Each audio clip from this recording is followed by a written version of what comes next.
Lines 8 through 11 finish the programmatic opening of the Aeneid called the Prooimium, and it just introduces the whole poem. And the last thing that Virgil has to do as an epic poet is invoke the muse to help him. And he doesn't name the muse, but everybody understands that the muse is Calliope, the epic, or the muse of epic poetry. And so he says, O muse, recall for me the reasons, with what divine will having been harmed, or grieving over what thing, did the queen of the gods force a man distinguished in his piety to undergo so many misfortunes, to go through so many labors? Is there such great anger in celestial minds? So here we go. Again, a couple of sticky grammar points, but nothing that we can't handle.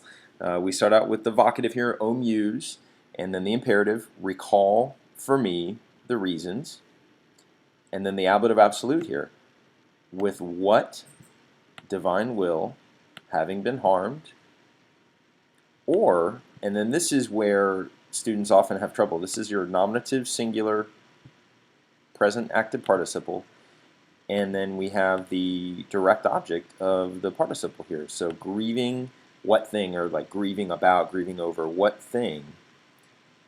And then the part that makes this last bit difficult is that the verb, the main verb here, is all the way at the end, and we get a lot of other elements up until that point, or before that point. So we have the queen of the gods, and here's a pretty standard syncopation in poetry for deum, for deorum.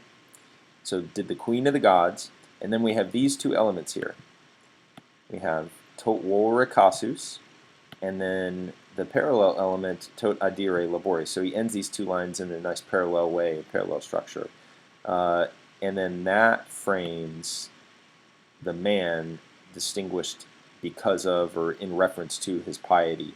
And this is a really, really, really common ablative of respect, or ablative of specification. Again, it's one of those grammar points that your elementary textbook didn't bring up, but it's all over the place in the Aeneid. So here we go. Did the queen of the gods force a man distinguished in his piety to go through so many misfortunes? There, your fourth declension, accusative plural, us, to undergo or go through so many labors. And this is, and we don't see it that often, I guess, but it's perfect subjunctive, and it's perfect subjunctive because of the indirect questions that are asked here. With what divine will harmed, or grieving over what thing did the queen of the gods force a man? And then we're left with this rhetorical question at the end. Is there such great anger in celestial minds? And so again, we've got a nice figure of speech here, and let's see if you can figure it out. We got A, B, B, A. ABBA, Swedish rock group, but also known as chiasmus. And there is a verb missing here, and that verb, because these are plural, is sunt. Is there such great anger in celestial minds?